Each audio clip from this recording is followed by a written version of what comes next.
I'm Eric. And I'm Jamie. And this is Horrorscope, a podcast for people who love horror movies. And people who want to love them.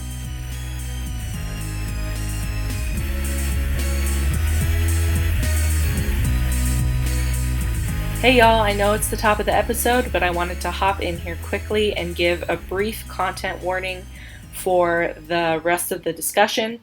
So we are discussing the book that the film we watched today is based on, and from 10:14 to 11:29, we are discussing a child orgy, so children having group sex with each other. That is, again, from 10:14 to 11:29. We are obviously criticizing it. It is a controversial plot point in the book. Imagine that. If that is something you would like to steer clear of, just keep an eye on the time and be aware that that does come up in the following discussion. Okay, let's get into it.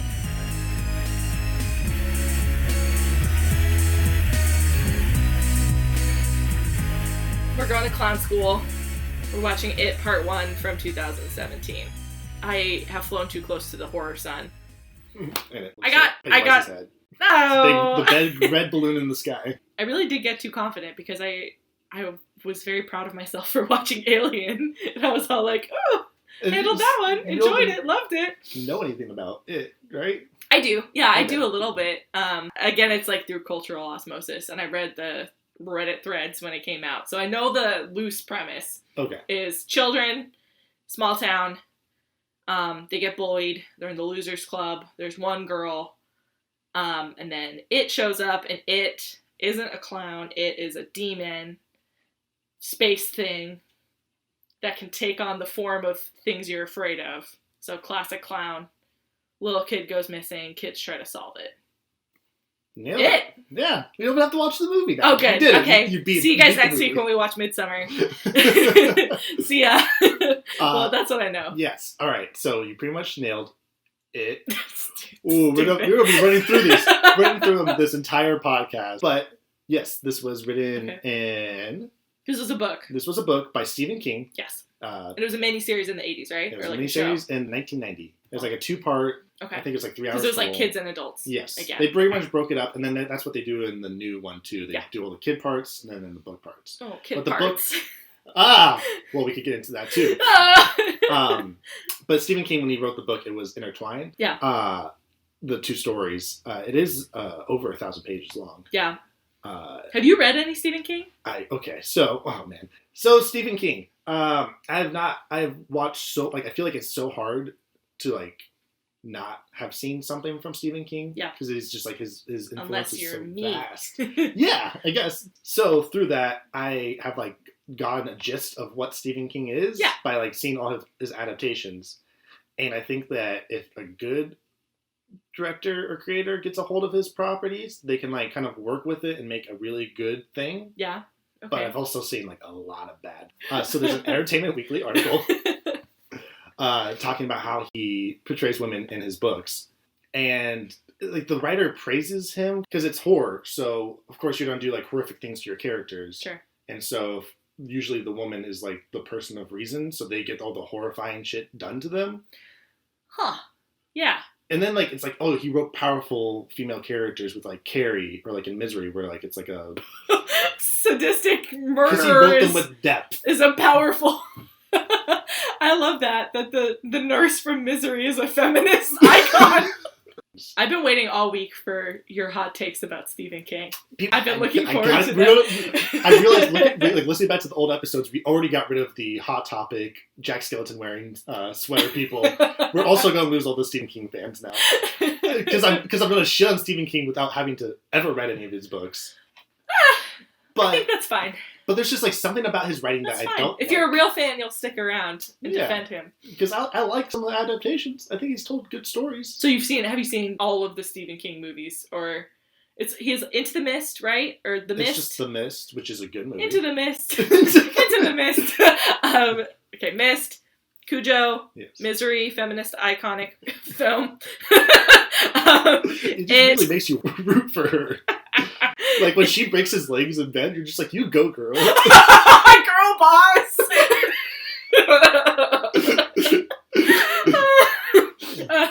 Okay, Okay. The Shining?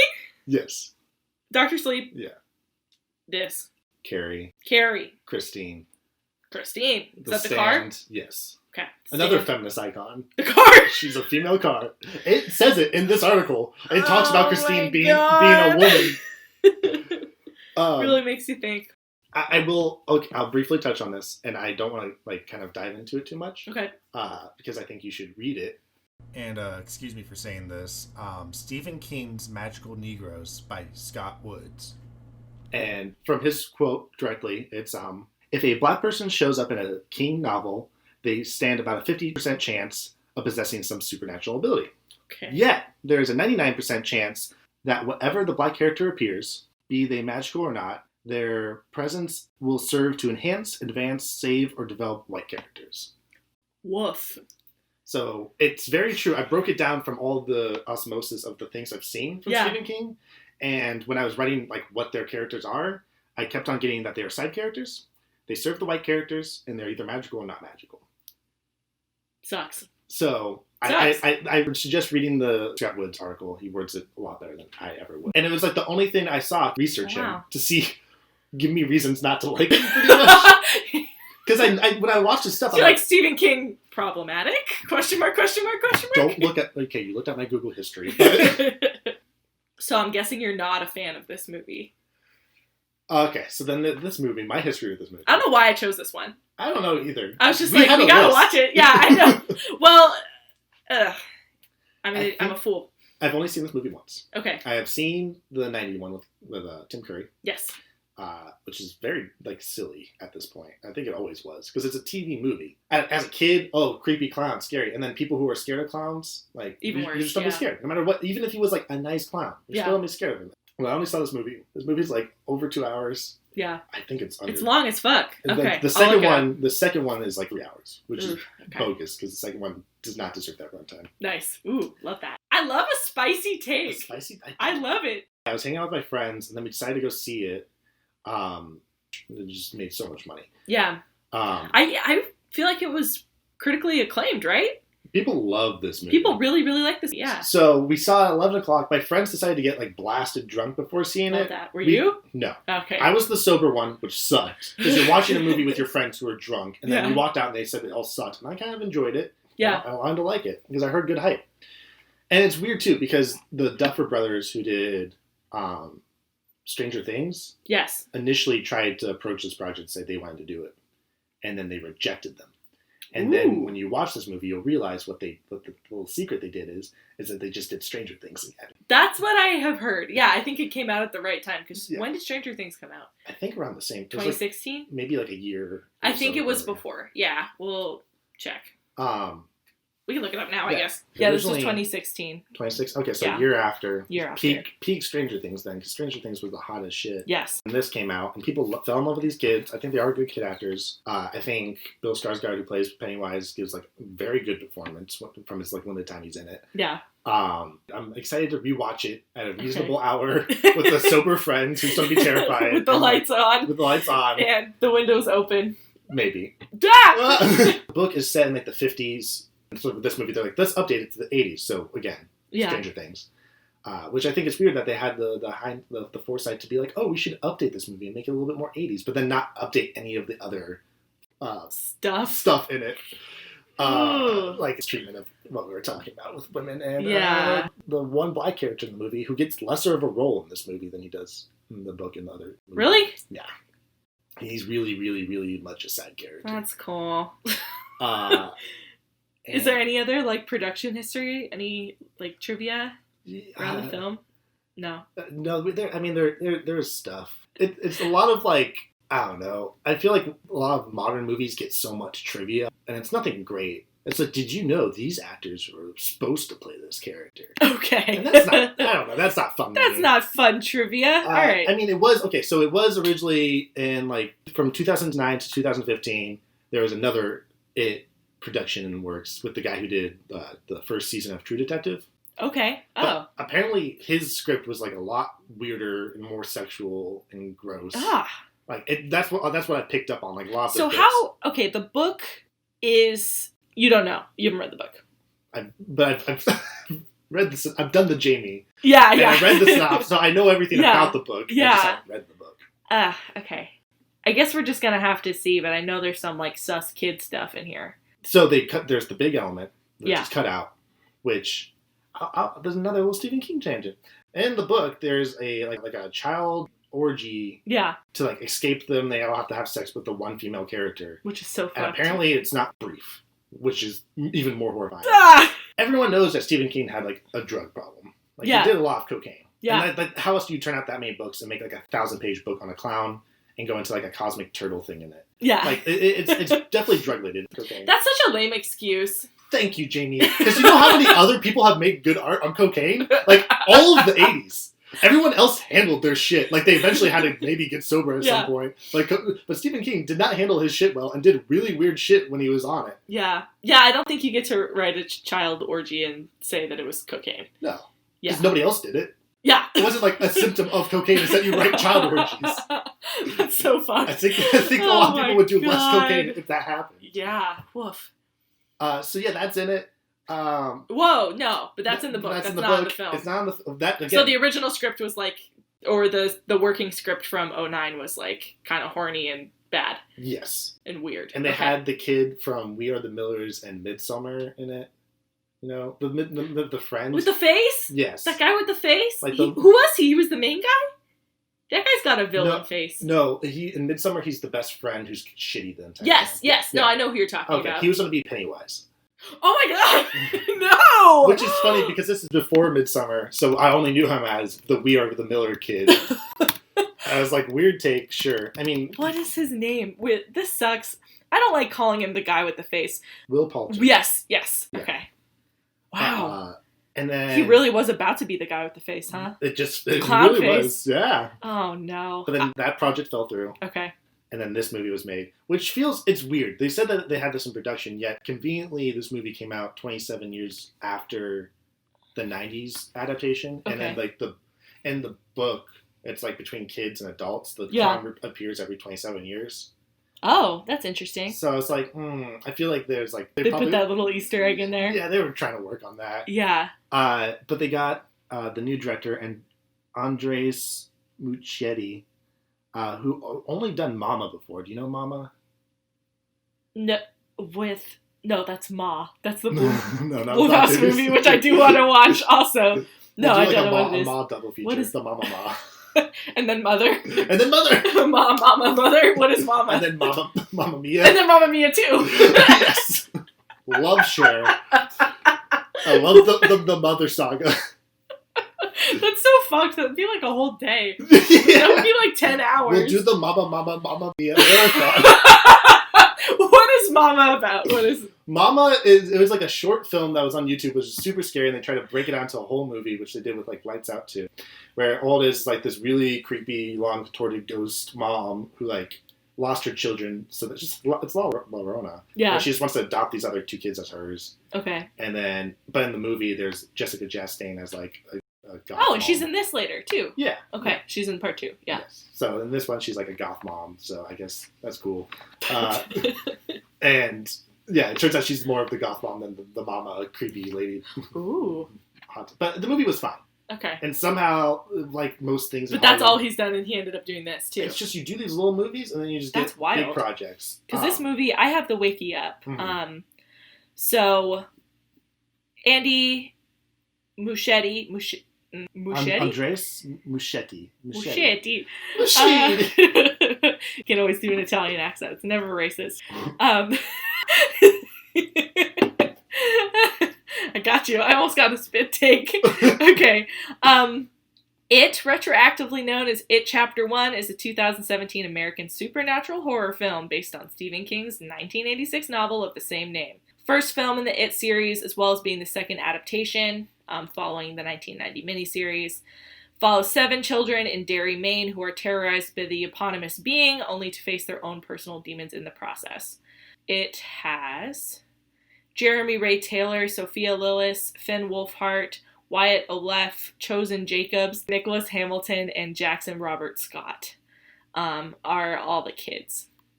Okay, it premiered in Los Angeles in 2017. It set numerous box office records and grossed over $701 million worldwide, and it's the highest grossing horror film of all time. Okay, Eric has warned me that I should read the plot for this, so I am going to spoil it for myself. I will not spoil it for you, but I am going to read the plot. Until after we watch the movie. Yes. Okay. See you guys on the other side of the sewer.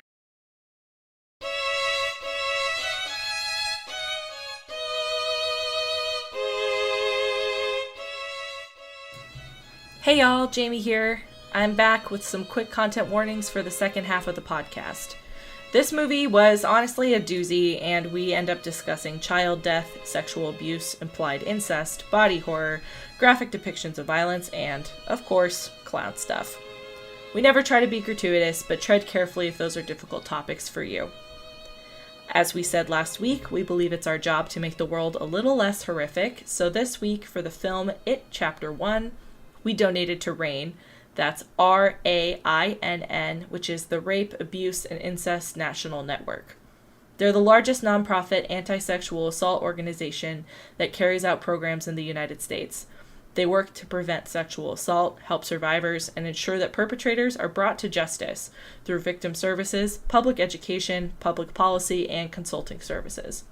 That info is from their Wikipedia page. Obviously, they are doing crucial, life-saving work, and since this movie deals with some heavy topics, we wanted to contribute to that good work. So if you're enjoying listening, send some money their way. Alright, let's get into some real clownery. Okay, that fucking sucked. That movie sucked. It was so long. It sucked. Okay. So this is the highest grossing Stephen King adaptation. People loved the shit out of this movie. That's it was the insane. highest selling Halloween costume that year. What do you think now? Second viewing? No. I Okay. thought when I first watched it, I was like, it's late at night. And then my friends were shitting on it, so then I felt like I had to defend it. I see. And so I think that's why I liked it. It was just like me being like, no, like you guys are wrong. But turns out. Ooh, it was the argument. It was my it's me. Yeah. Doing a spicy take. Doing a spicy take, and yet here I am siding with my drunken friends. Yeah, so you think it was bad? I don't think this movie was good. I don't know what it was like. I don't know what it did well. Good. I think, I guess if you look at the other films that were coming out, there hasn't been really a good kids horror movie, I like guess, a kids adventure film. I don't want to look at the other movies. This is it's a Stranger Things knockoff. Yeah. Like, absolutely. I think they were like, oh, do you know what's scary? Clowns, teeth, scary painting, headless boy, torsoless girl. Like, they just threw, like, child death, spider arms, crab arms. Yeah.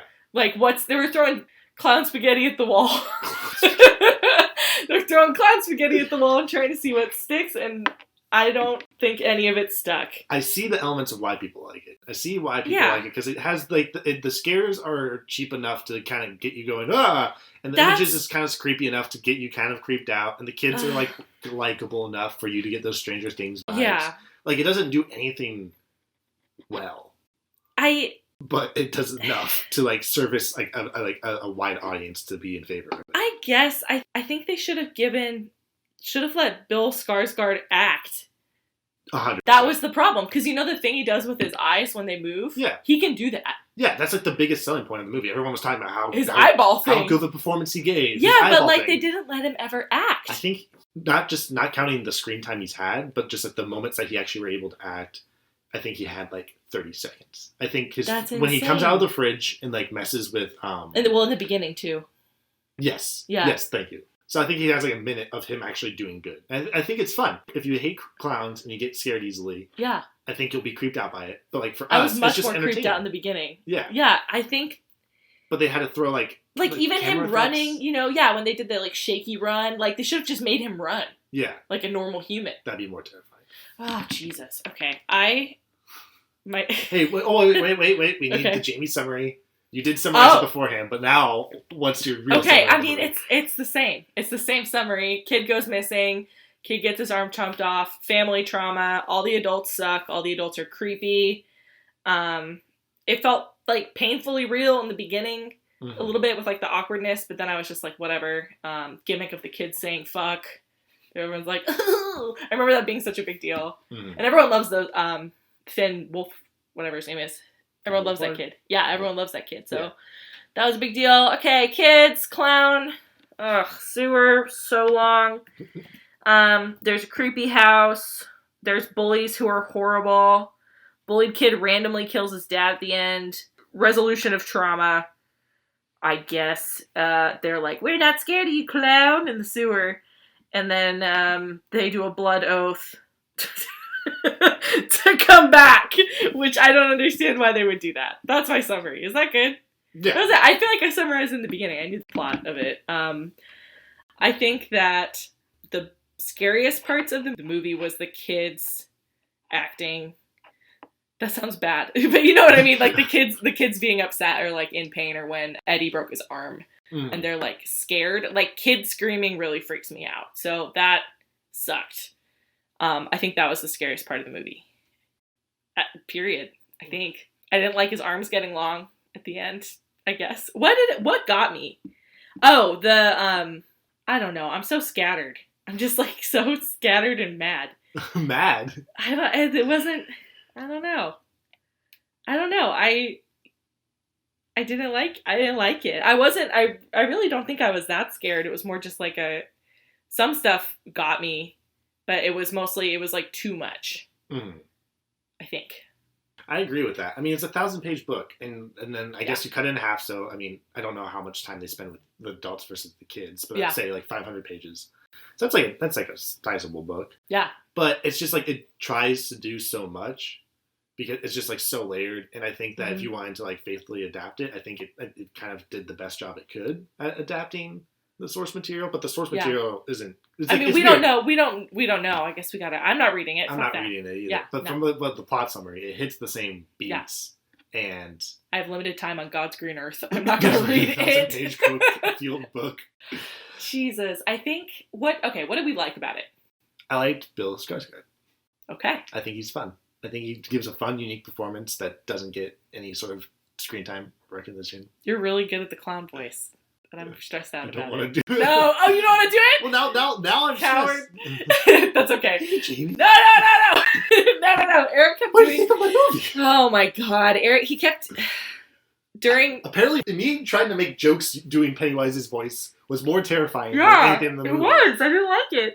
I think... Okay. So you liked him. What else? I thought some of the kid actors did all right. Honestly, not a lot of them did great. It was just Eddie. Eddie was the best. He was the best. Yeah. He was funny too. Ben Wolfhard's character was like not. It was just like boners. Yeah. Yeah. Like nothing landed. Yeah. We started talking about shitty things again. What did you? Anything else? No. I think the music was good. Yes, the music. Yeah, I think the music was good. I liked the kid actors. I don't think they were funny, but I think they did a good job. I think they did. They were the most compelling part of the movie. Like I said, the only time I was like upset or scared is when they were scared. So I think they did a good job.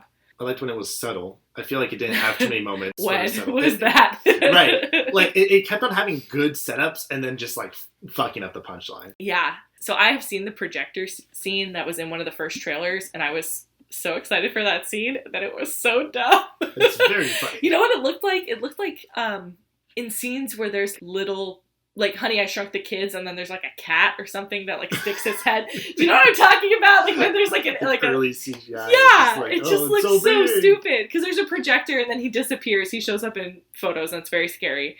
And then they kick it over and then he appears and his head is huge and he's like this giant clown in their garage running around. Yeah. Yeah, and I think you could see the scares a mile away, and then they happened so briefly, and then it cut away every time. It didn't linger on anything. No. It's just like, a jump scare. It's a weird jump scare, though, because they build up the jump scare so much. And then they do it, and they're like... And then they do it, and then it's over. There it is. And then the kids are just like, whew, that was... Oh, that was something. Anyways, you guys want to like hop in a lake or something? I don't know. Yeah, it didn't feel like it ever paid off. Like, the payoff wasn't good. You know, it was never like, oh, something is actually really scary. It was just like CGI. Yes. There's like, okay, so there's like the librarian when she's like in the background. That was, I guess that was pretty good. I couldn't catch any other ones of those. I think Pennywise was on the TV at one point before they blatantly cut to him being on the TV.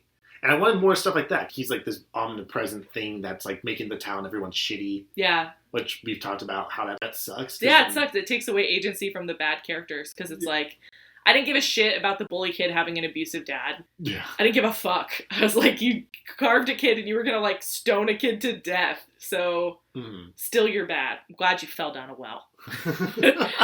Yeah, it was, I don't know. It just felt like everything was so dramatic and, like, wild, the bad stuff that would happen, and then they were like, fine. Yeah. You know, I don't know. It just, and I don't like how, the main kid, what's his name, Bill? Yeah. How his parents weren't in it. Like, his dad just yelled at him in the garage. Yeah. I felt like that was weird. I feel like his parents should have been in it more, especially because they established he had a mom. Mm-hmm. Like, even just hearing his parents arguing about Georgie or something. Just, like, anything. Everyone's parents are absent unless they're terrible people. Yeah. And it's like, okay. Or either make them all terrible or, like, you know, I don't know. We talked a lot throughout the movie about Beverly. So I think that was the worst. Well, okay, here's what we didn't like. We've mostly talked about what we didn't like. I think that the way Beverly is framed in the movie is so stupid and bad and contradictory to what they think they're doing. So I guess, I know I said it a little bit, but she's, like, we're introduced to her by some other girl calling her a slut, and then the adult pharmacist hits on her, and then the boys are looking at her as, like, an object of lust or love or just, like, adolescent crushing, basically. But everything about her is centered around that. And I know it could be argued, like, it's, like, the innocent good version instead of the bad evil version she's experienced before. I think someone could argue that it's, like, reclaiming the bad stuff that's happened to her by having, like, a pure childhood early experience of the kissing and stuff. But the boys are being rewarded for framing her that way when she thinks she just has friends, but they all have ulterior motives, you know? I don't know, like the scene they were all staring at her after they were swimming, like, sucked.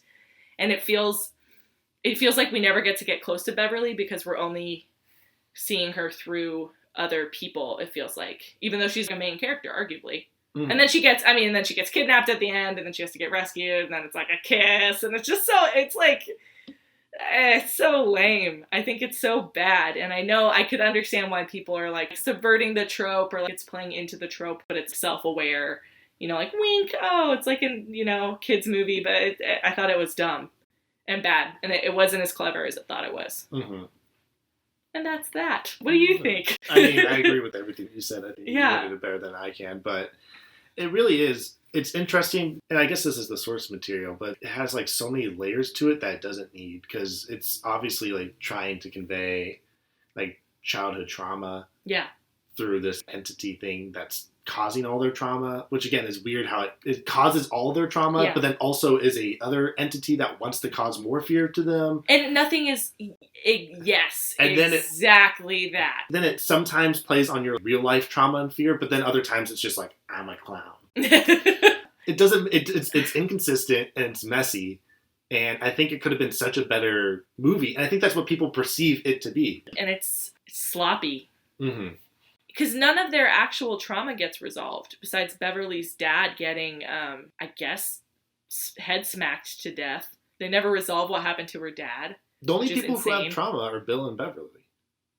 Yeah. Bill gets a resolution. Also, I mean, I'd argue Eddie, too, with his Munchausen's mom. Yes. That's kind of traumatic. Mrs. Munchausen. Yeah. That's kind of traumatic. That's true, yeah. But Mike, like, they kind of, like, shoehorn in that. Oh, wait, his parents. Yeah, that's insane. Like, they just brought it. That was, okay, so. And I don't think that's in the original book either. I'm pretty sure. What? I think that's added. But like. Richie has not, like, he has no stakes. Yeah. I forget his name already. The Glasses Stanley. Kid? Who's Stanley? Richie is the glasses kid. Stanley is curly hair. Oh. And then Ben is fat. Okay. So, but like, yeah, I guess Stanley is established that Who is Stanley? Stanley's the paint. Yeah. See. Oh, okay. And then Ben is just like lonely. Yeah. And the and that doesn't get resolved. He still gets lonely. Which okay.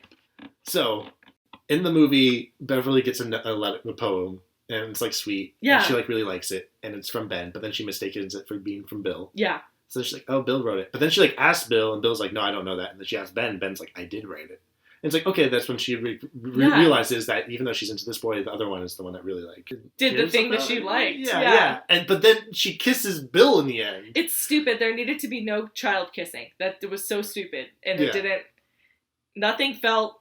I don't know. It all felt like the Goonies, but bad. The Goonies, but bad with more teeth. Bad Goonies. Bad Goonies. Like it. I don't know. Yeah, it just didn't. It didn't do anything for me. I am proud of myself that I didn't get that scared. Yeah. Because you thought it was going to be very scary. I did think you would get scared at a few moments, but you were What were the laughing moments? Instead. What were the moments? At the beginning with Georgie getting his arm ripped off. I didn't laugh at that, dear listener. Just so you know, I Jamie didn't laugh. No. laughing. No. She's like, yeah, okay, so child death in the beginning, hated that. Didn't like that. The painting I thought might get you. Nah. But now you laughed at that. Nah. The leper I thought might gross you out. Nah. But again, it's just like all these things that like might be creepy, but they just kind of throw it at you and it shakes and then he turns into a clown. Yeah. And it's like, ooh, I'm gonna get you. And then I get that there's like an allegory of what he's supposed to represent. He's a bad predator. But he does exist in this universe and he sucks. Yeah, he's a bad predator. Also, trauma is relentless. And this guy backed up a lot. I forgot how in the movie they really just like beat him and then he just goes away. Yeah, that was funny in the end where they're just basically like curb stomping him in a circle. Yeah. That was pretty good. And then he was just like, I can't turn into a 5 times larger version of myself and kill all these kids. Or turn into a half spider creature or something like that. I like established rules of how something works in a movie. Yes. Which I'm sure will be a huge problem moving forward. They try to explain him in the second one. It doesn't work. I want something that's fantastical to either not be explained at all or to be explained. That's something that I think is brought up a lot. I've heard other people, like, when they review movies say that. It's just, like, you need rules. And it's true. Yes. Like, you need to establish these are the rules of your characters and then play around with that. Like Nightmare on Elm Street. Freddy attacks you in your dreams. He can do whatever the hell he wants in your dreams, but when you're in his dreams, you're in his world. Yeah. Jason is like an immortal human thing. It walks slowly, it comes at you. Oh, don't tell me, we haven't seen it yet. Yes, but yeah, especially when it becomes like, I think ghosts are the easiest one to do that, where it's like fantastical because it does all these creepy things. Yeah. But it's established that like it's this entity that lives within this house, and you use religion to stop it. Yeah. And there's other like creatures and stuff like that out there where you establish rules. But isn't horror like a very structured genre? That's what I thought. It is, but then, I mean, sometimes you get stuff like, it's how much you want to play around with it and how much you want to structure it. Because I think there is a way to do it where you, like, have this unrelentless creature being coming at you. Yeah. Or, like, this force. It didn't feel like he ever put the heat on him. You know? No. It never felt like the stakes got high. Even when Beverly was in the tunnel, like... He shows up, he spooks them, and then disappears, even though he did that to the other kids and then killed them. But I guess the other kids weren't spooked enough yet? No, I don't think he had an opportunity, because I'm sure they would have heard about it. So I think he just took the kids and just took them. Yeah. Well, like, with Georgie, he didn't leave Georgie around. Right. So, like, just the fact that they're protagonists, and by the excuse of that they just got to not... the whole time. And then they didn't check in with each other, even though they knew weird shit was happening. They only finally revealed scary stuff after it had happened to each of them, which I thought was so dumb. Yeah. It was dumb. I don't think they would have done that. I don't know. Or I guess maybe they were, like, afraid and it was peer pressure or whatever. I mean, again, how are you supposed to know how you were going to react in a situation? But if a painting came to life and tried to kill me with creepy teeth, I might tell anyone... Also, there's the moment too where like it's inconsistent because they're all like, "Oh, you saw like something try to attack you." It's like, "Yeah, it was this weird thing," and then it was the clown. They're like, "Yeah, it's the clown." I'm like, "Well, no, you didn't see. You didn't get a clown. You didn't get a clown. Look under your seat." I feel like at that point, they're a clown. Like, "Yeah, no, it was a clown. I got the clown too." Yeah, it's stupid. And I understand why it was so popular, but that doesn't mean I liked it. How about that? I feel like I'm gonna rate it. Oh shit! I'm gonna rate it out of, what did we do first? Was it scary? It was, yeah. I give it a 3. So scarier than Alien. Scary. Yeah, it's scarier than Alien, but just by the nature of throwing more stuff. Yeah. And it got me It got me with some jump scares. I am easily jump scared. But I do feel like I could see if you're like scared of scary movies, don't watch this one. It wasn't even good. Like there was no payoff of watching it. It felt like I was just like, okay. But if you do watch it and you're scared of scary movies, you can see if you feel like something's going to happen, it is. Spoilers. It's never like a fake out. Yeah. The James Wan who did like The Conjuring and Saw and stuff like that, he breaks it down in like 3 rules of like a scare. Okay. You either set it up that there's going to be something there, and then there is something there. You set it up where there's going to be something there, and there's nothing there. And then you set it up that there's going to be something there, but it's over there. Well, yeah. And so like by altering those, you're constantly on edge because you don't know if there will be something, if there won't be something, or if there's something else. But it was every time it was But there. Every time. It's you think there's something there, and there is. And you're like, oh, the clown. And it goes, and then you're like, oh no! Oh man! And just everyone just slowly walks into their death traps. Like, I'm going to follow these chocolate eggs. I'm going to go into a flooded basement.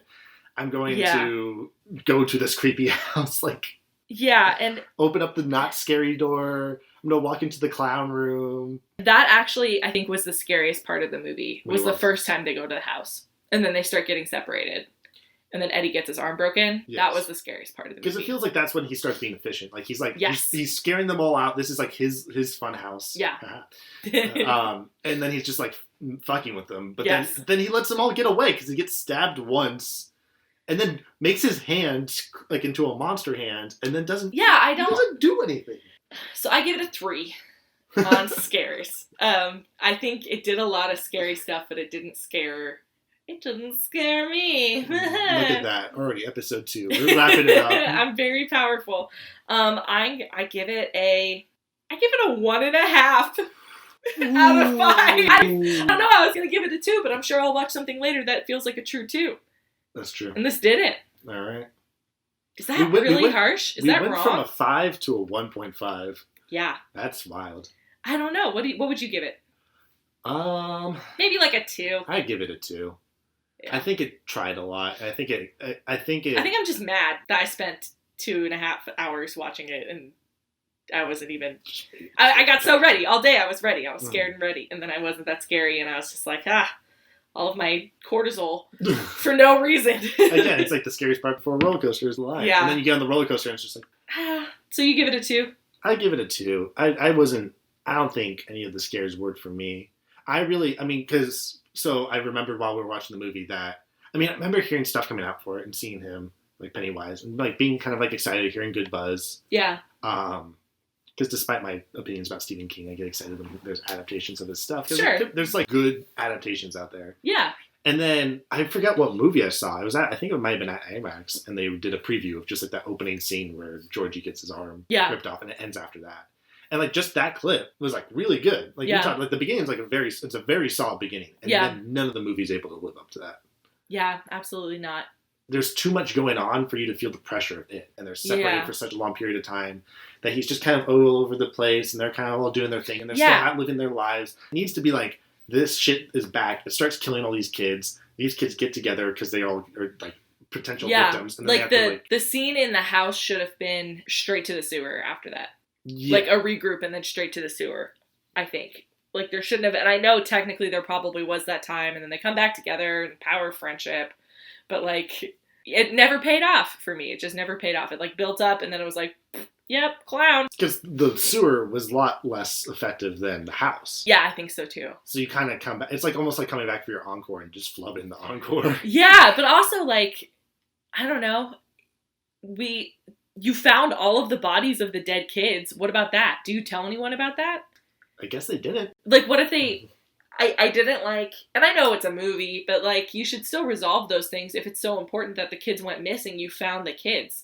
And if you're talking about resolving grief, what about their families? They don't get that? It really, I feel like again, since it's doing so much that it gets caught up in if it's supposed to be like an allegory or it's supposed to be literal. If this thing is supposed to be more like metaphorical of like what the fears that they're facing for their trauma.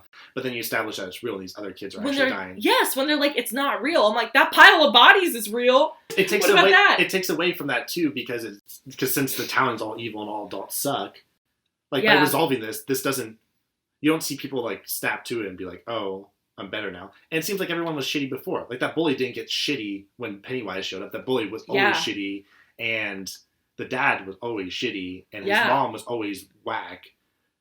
Yeah, and it didn't explain that. So unless you have that context, you just think all the adults are, like, you don't know it's supposed to be a metaphysical presence in the town that makes everyone suck. It just makes everyone look like they suck. Yeah, it just seems sloppy. So, but hey, Jamie, that's like real times, man. You know, you're just with your friends and you're trying to band together, and everyone else sucks and just ignores larger issues out there and yells at you if you try to solve those larger issues. You know, it's like it sounds like a typical childhood experience, right? Yeah. Did you have a favorite part of the movie? The beginning. Really? Yeah. That sucks. All downhill from there, huh? That's it. I do want to bring up my brief interaction or local interaction with Georgie. Yeah. At my work, there was a spooky cupcake theme place, and they got Georgie, the actor of Georgie, to appear there and do a signing, which I think is more horrifying than anything in this movie. Because that is a small child that his parents are like shilling out to do autographs so they can make more money. And then there's full-grown adults who are like, you know what I want to do today is go down and get a signature from a small child. Yeah, like, I don't like fan culture, which isn't super good because I'm a fan of things. But that's one of the reasons I hesitate away from horror. Like, I didn't gravitate towards it because I think a lot of people can be people I don't want to hang out with, like those people. Yeah, you know, like I'm like, everyone in that line. This isn't your podcast. Like, you're kind of weird for wanting to do that.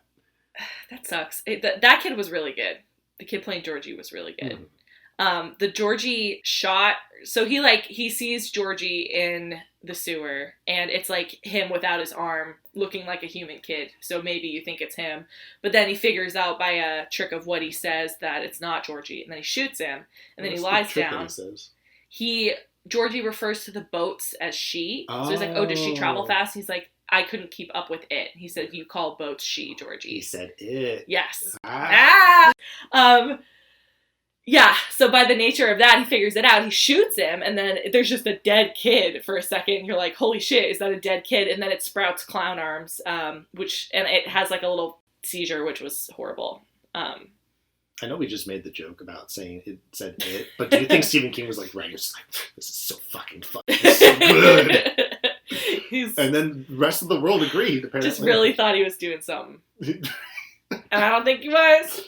Again, I think that's his writing process too, where he just kind of like free form, kind of like flow, like ideas, and just kind of throws it on there, and then that's why people always like shit on his endings because he kind of just Well, then also like Pennywise going fear, like falling down the well. That was so stupid. Again, just to establish what the theme of the movie is. Yeah, you're watching. It's like I was actually a representation of your whole entire childhood trauma.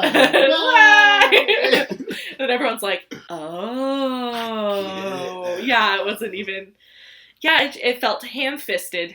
And it doesn't make sense, because obviously he comes back. Spoilers, in 27 years, because there's a part 2. But then it's just like, why did you stop? Like, were you really beat? And I don't understand the period of time. Because from when he killed Georgie, it was a year, right? Yeah, I don't understand how long. How long is his murder spree? I think it might be like a year or 2. Stupid. It has to be, whatever. Yeah. Which is confusing, too, because they establish that every 27 years something happens, but it's different things every time. Yeah. So he doesn't just, like, I guess this time he decided he wanted to hunt kids. But also, was he showing up in... He was showing up in the art. Was that him scaring the kid? Or was it actually in there? That would be funny, because there's that one scene where they're in, like, a courtroom, and just imagine, like, you're in a courtroom, and then Pennywise is just like, I disagree with that. Stupid. Where was Pennywise in Hamilton? That's my question. Lynn, answer me. Where was Pennywise? He was in the room where it happens. I'm not going to give up the shot. The room where it happens. That's so stupid. Oh, my God.